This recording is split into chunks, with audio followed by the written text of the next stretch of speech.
Assalamualaikum. Ini sebenarnya lanjutan dari video sebelumnya.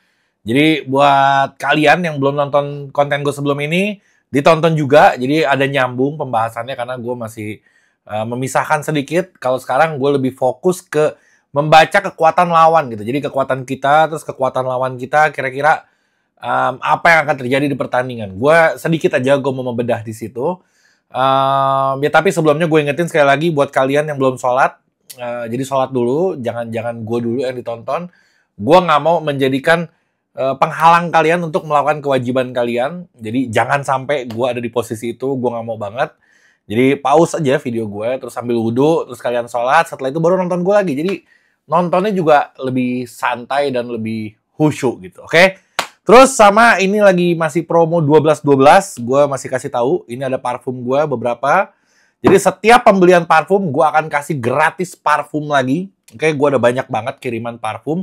Sayang kalau gue simpen di rumah, banyak berdus-dus.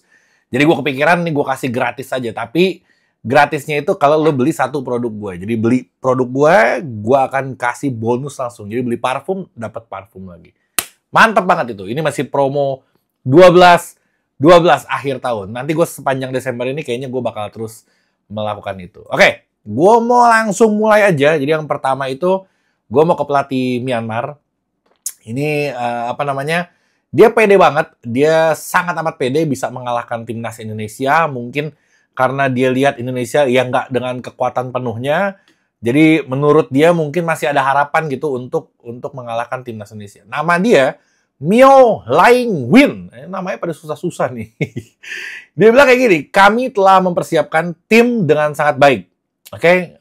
Bermain di kandang sendiri adalah keuntungan besar dan kami akan memberikan yang terbaik untuk meraih kemenangan. Indonesia adalah tim kuat, tapi kami siap menghadapi mereka dengan strategi yang sudah kami susun. Wah, ini agak ngeri nih. Dia bilang, menurut kami di Indonesia ini ada pemain yang sangat menonjol. Mungkin yang dimaksud Marcelino, Asnawi, Arhan, dan lain-lain yang senior. Tapi ada juga titik yang dia lemah. Di kita maksudnya, di timnas Indonesia. Jadi ada yang menonjol, ada titik yang di timnas Indonesia ini dianggap lemah sama dia. Dan dia akan memanfaatkan titik itu menjadi titik lemahnya di timnas Indonesia dan dia akan memanfaatkan tempat itu menjadi peluang untuk si Myanmar. Kurang lebih penjelasan dia seperti itu. Jadi dia ngelihat ada celah mungkin yang bisa dimanfaatkan. Karena mungkin ya kalau dia nyerang dari kiri ya ada Arhan di situ mungkin kesulitan dia. Kalau ya gimana lah, pokoknya dia udah ngebaca. Nah ini pinter-pinternya Sintayong. Sintayong harusnya bisa meracik lagi dengan kejutan-kejutan dia.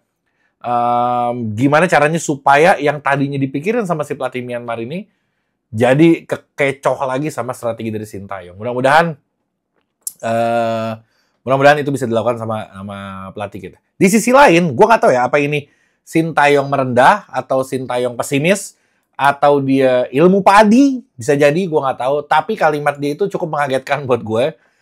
Mungkin dengan pemain yang dibawa ini, rata-rata usianya itu di 20 tahun, rata-rata usianya. Sedangkan Malaysia ini yang di atas kita itu rata-rata usianya 25 tahun. Memang kita ini tim termuda di kompetisi ini. Jadi Sintayong terlihat kalimatnya itu agak sedikit, atau sarkas mungkin aja positive thinking. Dia bilang kayak gini, berat bagi timnas Indonesia untuk menghadapi pemain senior di Piala AFF, dia bilang. Jadi dia udah berusaha menurunkan ekspektasi, mungkin takut kita supporter ekspektasi terlalu tinggi terhadap timnas ini. Tapi bagi gue sih ini kesempatan emas kita untuk dapat piala, sebenarnya jangan disia-siain. Gak pernah dapat piala Sintayong selama memimpin timnas Indonesia. Memang bukan tujuan utama. Enggak dong, tujuan utamanya ya piala gitu. Piala itu adalah alat bukti bahwa seseorang sukses. Piala memang alat buktinya, tapi progres yang dilakukan sama Sintayong dengan jajarannya itu udah luar biasa banget. Apalagi di timnas senior udah nyampe ke fase round 3 apa segala macam. Tapi tetap aja kalau belum ada pembuktiannya gitu kayaknya ada yang kurang gitu. Nah, kalau kita ngejar piala dari tempat lain agak sedikit sulit bagi gue. Piala AFF ini adalah peluang yang sangat besar untuk timnas Indonesia dapat piala. Karena kita nanggung terus. Kita selalu di final, nggak pernah menjadi juara, nggak pernah nomor 1. Ya sekarang nih sebenarnya nih, kesempatan ini adalah kesempatan emas sayang aja kalau nggak dimanfaatin gitu. Jadi kalau orang yang selama ini nyinyirin si Sintayong, nggak dapat piala, ya paling nggak punya satu, jadi dia pada pada diam, pada nggak ngoceh terus. Itu maksud dari apa namanya? Maksud dari gue. Oke. Terus dia bilang win 9 tun. Jadi gini, pemain senior yang dimaksud Sintayong itu adalah ini orang-orang yang akan gue sebutin beberapanya.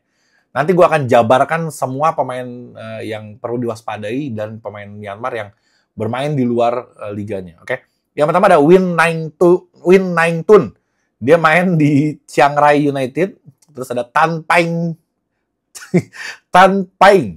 Itu main di Kanchaburi. Oke. Terus ada Luin Moe Aung. Main di Rayong. Gue gak tau negara mana, tapi dia main di sana. Dan ada beberapa pemain lah yang menurut Sintayong ini senior banget. Dan itu yang membuat dia mengeluarkan kalimat berat bagi timnas Indonesia menghadapi pemain senior di Piala AFF. Itu kalimat yang keluar dari mulutnya dia. Oke, dia bilang karena kami akan melawan tim senior, jadi pastinya akan berat untuk kami. Kurang lebih kalimatnya seperti itu. Oke, sebelum ke Yangon ini ada di Myanmar, Sintayong itu merampingkan skuadnya yang tadinya kalau nggak salah 26, 27, 26. Sebelumnya juga pernah ada pencoretan, tapi kali ini Sintayong nyoret lagi sekitar 3 pemain. Siapa aja dia? Ada Ananda Rehan yang pertama yang dicoret sama dia, terus ada Arnando Oropa, oke, sama Ikram Al-Ghifari. Jadi udah total final semua skuad yang berangkat. Baru tadi gue ngeliat juga ada Rafael Strike, dia udah gabung sama timnas. Jadi kalau nggak salah total ada 24 pemain yang dibawa sama Sintayong ke Myanmar, oke. Jadi mudah-mudahan di sana nanti kita bisa memaksimalkan, karena main di kandang orang tentu nggak mudah, tapi dengan pengalaman-pengalaman sekarang tambah Rafael Strike, ada Asnawi, ada Arhan, terus ada Marcelino, terus ada kayak Doni Trimamungkas yang skillnya bagus, ada Ferrari yang pernah di senior juga, terus ada Kadek Arel yang bagus banget performanya, ada Ronaldo Kuateh main abroad, main di luar negeri, tentu mentalnya bakal bagus, terus ada Hoki Caraka. Terus ada beberapa pemain yang gue rasa mentalnya bagus banget karena dia memang biasa main di timnas senior. Oke? Ini kekuatan Myanmar. Gue akan bacakan nama-namanya dan timnya. Banyak yang abroad dari dia, tapi abroadnya dia itu nggak tinggi abroadnya pemain kita gitu. Kalau kita di Belanda, Belgia, Liga Inggris kasta keduanya, tapi kalau dia rata-rata masih di levelan ASEAN gitu untuk bermain di luar negerinya. Oke? Siapa aja dia? Yang pertama ada Soe Mo Kwiao. Dia main di TV Army, gue juga nggak tahu ke tim apaan. Ada Ti Hazao main di Naga World FC. Terus ada MG Lwin main di Lampun Warrior FC. Ini di Liga Kamboja nih. Terus ada 3 pemain yang berada di Liga Thailand. Itu ada Luin Moe Aung main di Rayong yang tadi itu. Terus yang tadi, ternyata Liga Thailand itu Tan Paing Kanchaburi sama di Win 9 Tun itu di Chiang Rai United. Dan ini orang satu nih yang si Win 9 Tun ini, dia pernah main di Borneo di Liga Indonesia waktu itu, udah lama banget. Jadi dia agak sedikit mengenal lah permainan Liga Indonesia. Terus ada Hein Hatet Aung. Astagfirullahaladzim.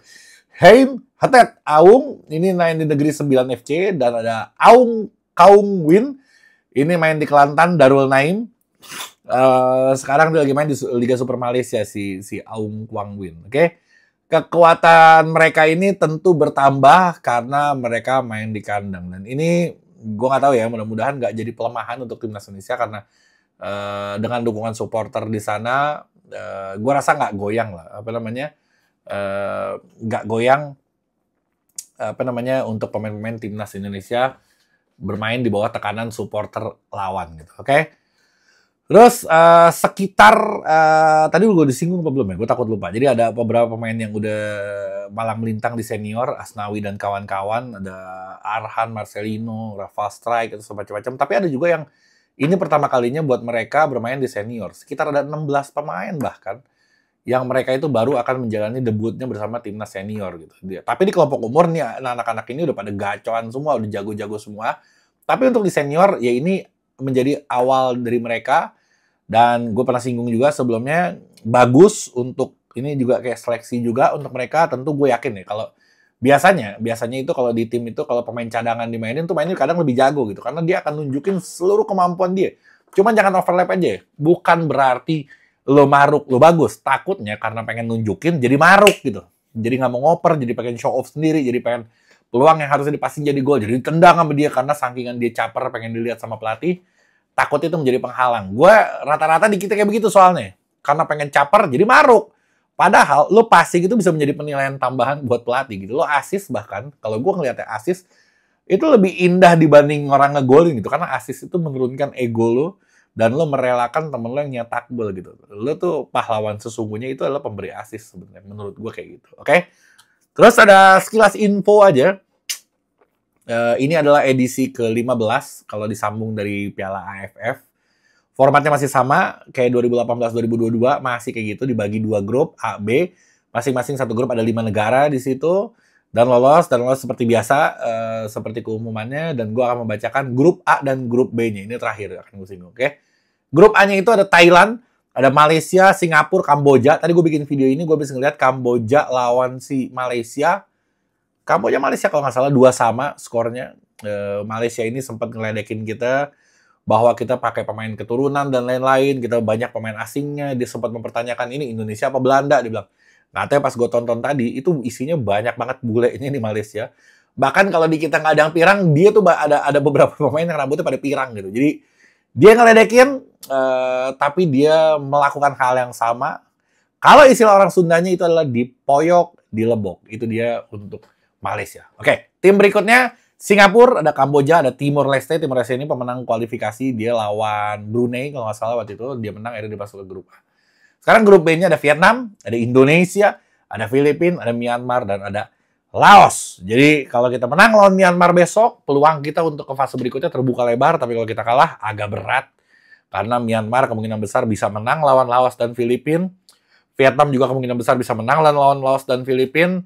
Sedangkan kita bisa ada di urutan Vietnam, Myanmar, dan Indonesia. Karena kita juga akan menang insya Allah lawan Laos dan Filipina. Tapi kalau kita bisa menang lawan Myanmar, tentu kita akan di atasnya. Kalau kita bisa menang lawan Vietnam juga, kita bisa klasemen pertama di grup B Piala atau ASEAN Championship. Mudah-mudahan. Jadi besok pertandingannya, Indonesia ya harus menang. Harus menang. Oke, sekian dari gue. Jangan lupa parfum, tadi udah gue singgung. Beli 1, gratis 1. Ya salam. Assalamualaikum warahmatullahi wabarakatuh.